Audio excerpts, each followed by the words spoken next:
Assalamu alaikum wa rahmatullahi ta'ala wa barakatuh. Sunana Amira Mu'azu Muhammad, wacce kuka fi sani a cikin shirin mu gyara kanmu mata. Tare da abokiyar aikina Nafisa Bashir. Nafisa Bashir, yanzu yau akan me zamu tattauna kamar haka? Za mu tattauna ne kamar akan matsalar da ta shafi mace. Zaki ga mata haka suna gida kafin su yi aure. Zaki ga mace ta yi aure kuma tana ramewa. Gida duk jikinta ya bushe, ta kamar irin ta shekara 100 a gidan miji. Ni kuma nake ganin kamar matsalar kulawar maza ne. Kisan matsalar namiji zaki ga yana kuntatawa mace haka ta shiga damuwa ba kulawa ko kuma dai gashi na dai abubuwa. Kisan maza. A'a, ba za ki ce haka ba gaskiya. Saboda ba za a ɗau laifi gaba ɗaya a ba namiji ba zai yiwu ba. Saboda kin san me yasa? Saboda ba zai yiwu a ce namiji ya kawo miki ci ya kawo miki sha ki ɗau wani abu a ranki ki sa shi ba zai yiwu ba. Saboda gaskiya mazanmu na Hausawa suna ƙoƙari, ba za mu ce ba sa ƙoƙari ba, amma mace idan tana shayarwa gaskiya za ki ga ita a jikinta ne, kin fahimta? In tana shayarwa za ki ga ta rame, saboda wata haka ɗabi'anta take, ko kuma a'a wata in tana da ciki za ki ga ta rame, ko kuma haka dai majority, kin fahimta? Wata al'adar ta ce haka, ko kuma ba ta da ciki, ba ta shayarwa, ba ta komai, za ki ga ta yi ƙiba, ta yi normal. Ba za mu ɗauka mu ce za mu ɗora wa maza laifi ba zai yiwu ba gaskiya. Saboda in muka ce maza ba sa ƙoƙari, suna ƙoƙari, kin fahimta?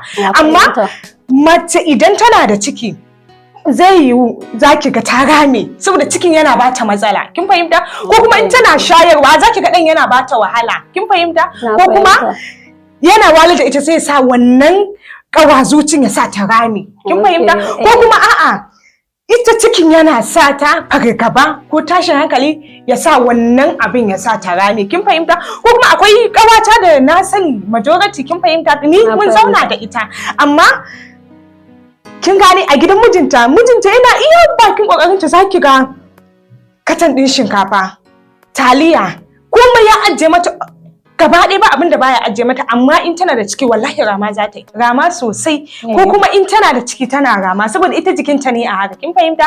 Amma kuma in bayan ta yi yayi ko kuma bayan ta haifu zaki ga zan ga miki kaman ba ta shayarwa, ko kuma a'a ba ta haihu dai ko ta wannan, kin fahimta? To zaki ga ta dawo normal, ta yi kibarta sosai fiye da yadda ba kya tunani. Yauwa, akwai kuma zaki ga majority yara ƙananu, zaki ga ana ba su ci, ana ba su sha, suna ramewa, already sun sa wani abu a ransu, kin fahimta? Ko kuma zaki ga budurwa ce, zaki ga a tsaitsaye zaki ga tana ramewa, zaki ga gashi nan dai kala-kala. Shi yasa kamfaninmu mai suna Sidrehan Beauty ya tanadarwa da mata magani mai suna Manyan Mata.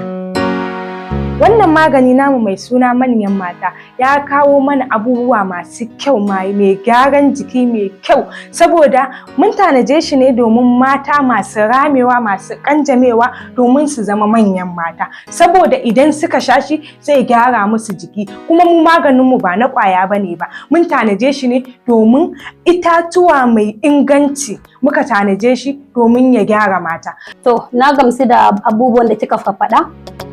To amma ya kike ganin abubuwan zai kaya, ya ake amfani da magungunan kenan?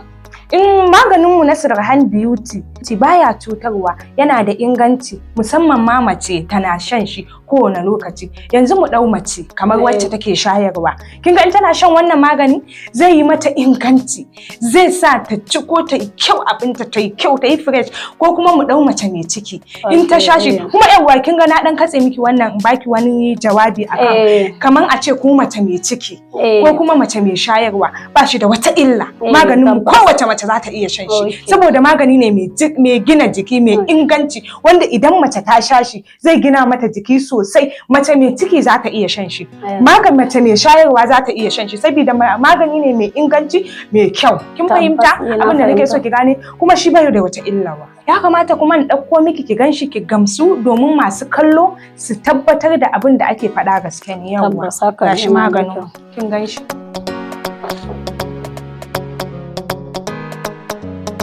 Na Sidrehan Beauty. Masha Allah. Kin ganshi? Yawwa Amira, to ya kamata a yi amfani da shi? Budurwa za ta iya sha, bazawara, mata aure, har irin manyan mata ma, irin kamar iyayenmu ma? Gaskiya maganinmu na Sidrehan Beauty ba wacce ba za ta sha ba. Yaro, babba, Ko dai wace iriya ko wace ce in Allah ya da in dai ta kasance ita bil adama ce za ta sha shi kowane iri, kamar babban mace haka, kamar kuma karamar yarinya, kamar kuma matar aure, kowa da kowa duk wanda zai sha zai ga bambancin maganin mu da na kowa insha Allah. Maganin mu yana sa tsohuwa ta zama yarinya, zaki ga fatar ki tana sheki, tana kyalli, tana kyau fiye da yadda baki tunani. Mata ku bada, shi yasa muke kiran shi da manyan mata. Gaskiya ne.